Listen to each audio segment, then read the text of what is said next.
My name is Philip Hitchcock, and I am the owner and director of PhD Gallery here on Cherokee Street. PhD opened its doors in 2007, April of 2007, and we've been open for about 5 years now, and coming up will be our 40th exhibition. PhD Gallery is a commercial venue as opposed to a not-for-profit or 501c3. So we survive, we make our money through the direct sale of artwork. The way that works is an artist will consign a body of work to me for an exhibit typically, and we will price a painting, say at $1,000. When that painting sells, if that painting sells, we'll split that. He'll get $500, I'll get $500. I remember when I was an artist pitching galleries, and I would think, all this guy's going to do is hang that painting on the wall, and he's going to take half the money. And now, after being an art dealer for 5 years, I think, all that artist did was paint that painting, and he's going to take half the money. I mean, of course, neither is accurate. The point I'm trying to make is that there's a lot more that goes into exhibiting art than just putting a nail in the wall. There's insurance, there's publicity, there's all kinds of payments for overhead to make things go, and it's surprising how small the profit margin actually is, if there's any at all. It's still a labor of love, despite all that. So when it comes to choosing an artist, I look for several different things. Some of them are very simple and obvious. One, do I like the artwork? Do I feel that the work is somehow challenging? Does it grip me on a visceral level? Those are kind of questions I ask myself. And secondly, do I like the artist? I'd much rather work over a period of time with someone I liked than with someone I didn't like. And then the third question, which is often the deal breaker, is do I think that the work is somehow commercially viable? Not is it viable in the abstract, but can I connect with buyers in the market that I have? And very often I'll find work that I think is really compelling, really wonderful, love the artist. I don't think I have a market for it. And it's not a personal thing at that point. It's just dollars and cents. And, am I going to risk putting full-weight gallery behind an artist for 6 to 8 weeks with the possibility of no sales? I mean, that's a big hit to take. So, those are kind of three things that I look for. When an artist makes a submission to me, or even in conversation with an artist, I will often say to them, so tell me, what's your media? What is your medium? What do you do? And the worst answer I can hear is an artist who says, I do it all. I like to paint, I like to sculpt, I like to draw. And I think that's great, but what that tells me is that this is an artist who hasn't quite yet found his or her niche. Doesn't quite know who he is, hasn't quite hit her stride. And that said, what I look for, and I think what a lot of galleries look for, is a singular direction of work, a sustained body of work as evidenced by slides in a certain area, a certain trajectory, so you can begin to identify an arc of an artist's work. It's in progression, moving, doesn't mean everything has to be the same, but usually you're looking for a body of work that's headed in a single direction. I think it's important for artists to understand that when they present themselves to an art gallery, think of the things that you were taught to do during a job interview, that you are making a professional representation of yourself. Does that mean you wear a suit and tie? Well, no, not necessarily. I mean, because, artists have a different expectation of dress and all that. But I think it's always important to conduct yourself in a professional manner. It's really important to follow directions, especially when they're clearly stated on a website or in a tear sheet of some sort or another. So if it says send in 20 slides with a bio and a artist statement, then do that. Don't send 19. Don't phone the gallery and ask if you can send in email. Now, that said, personally, I think it's better if you've done some research on galleries, you've found a gallery that you think you might fit best in, and that's the gallery that you're now going to pitch. You're now going to try and sell them. And it's good to make a personal connection first. Maybe you have attended a few openings. Maybe you've gone up to the decision maker, in that case it would be me, and introduced yourself. boldly and confidently, hi, my name is so-and-so, I'm an artist, I've been to a few of your shows, I really enjoy the work. And if the conversation moves in such a way where you can maybe talk a little bit about your work, that's great, but keep it short. Whatever you do, don't bring a portfolio with you. An opening is no time to be showing somebody your work. Then when you contact the gallery, contact me, remind me of that conversation. Hey, I was at that last opening that you had for the Macedonian work, and we talked a little bit about my work. I thought I'd go ahead and make a submission. You're much more likely to get my attention that way than just a cold call or a blind submission where you don't know what's going on. If the letter starts out, Dear Sir, Dear PhD Gallery, then that tells me that they really haven't done much research on the website, much less try to discover or find out what this gallery is all about and whether their work might be a good fit.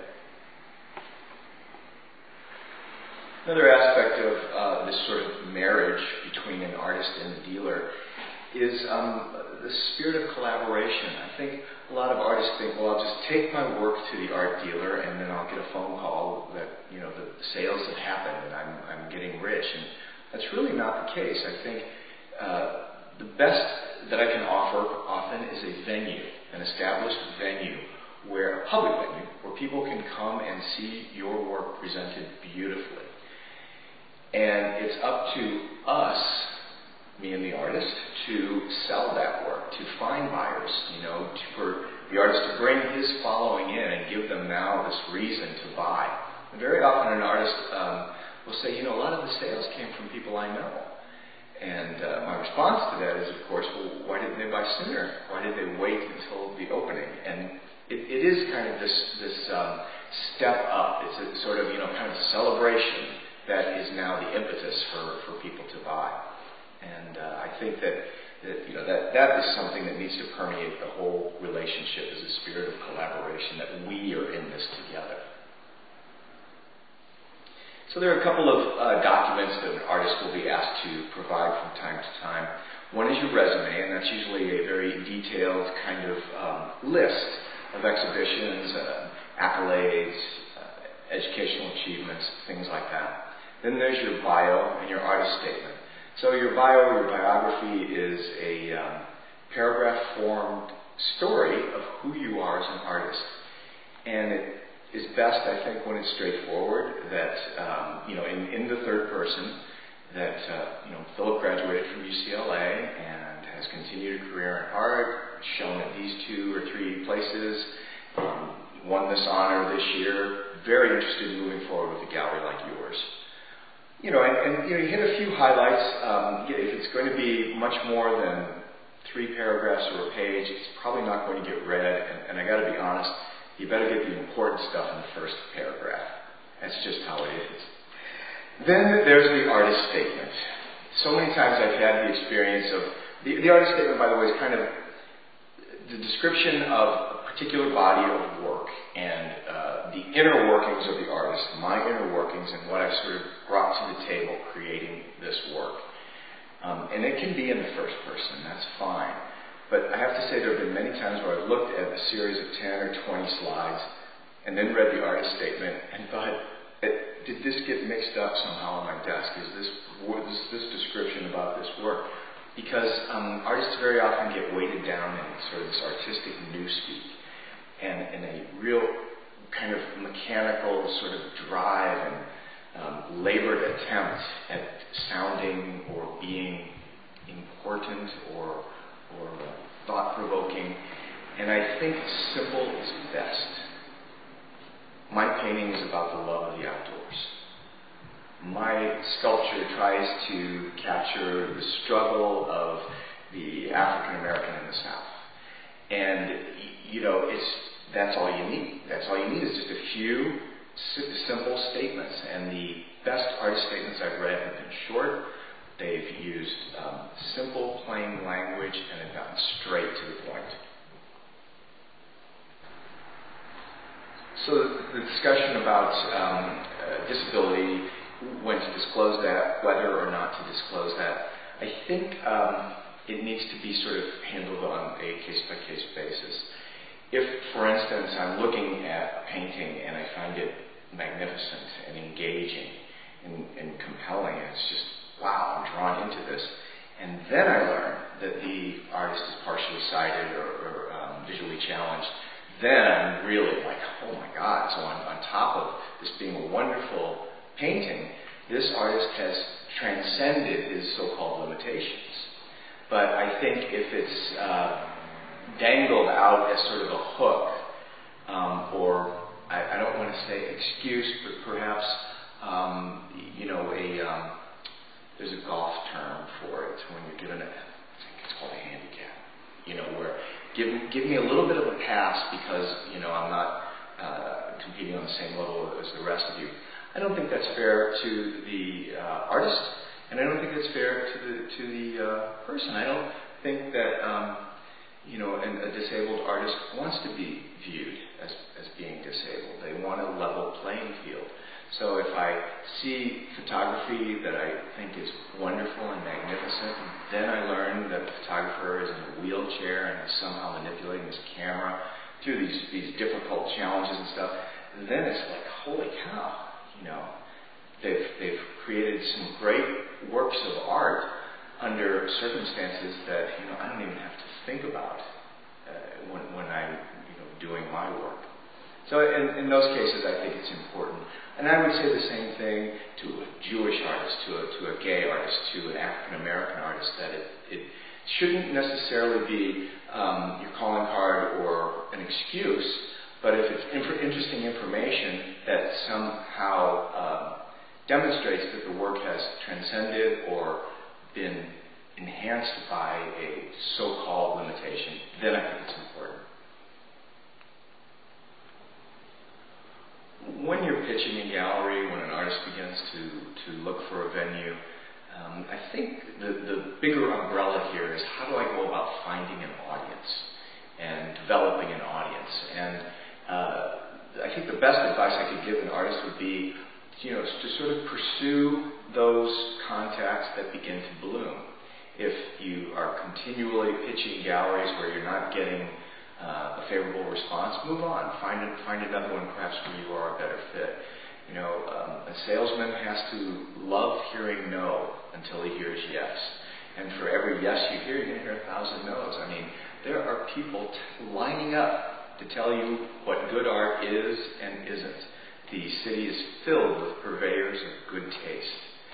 And they're not always right a lot of times. I think, an artist needs to escape Van Gogh's ghost, this idea that, Van Gogh never sold a painting in his lifetime, and, therefore poverty makes me a better artist. I think it's a lot of nonsense. I think that, you deserve to flourish as an artist. And then, also, an artist probably has to develop a little bit of a thick skin, that it's not to be too sensitive, not to take things too personally. It's very difficult. As I say that, I think of some of the harsh criticisms I've received in my own work, and I know how hard that can be, because this is something that comes from within you. But if, as an artist, you are able to somehow stand aside from your work and be your own person while the work exists over here as an entity, as a product, if you will, it becomes a little bit easier. And if you develop a market in one area, great. If it's completely rejected in another, great. Keep going, keep moving on. It's not going to be for everybody. I think if you have art that's for everybody, you have elevator music. So the fact that people don't like your work is a good sign.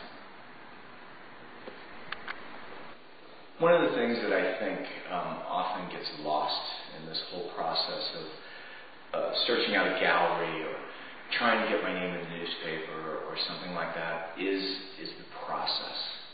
We all become so focused on the results of getting a gallery, of getting the news article, of getting a review, that we forget why we came to this forum in the first place. We forget why we became visual artists.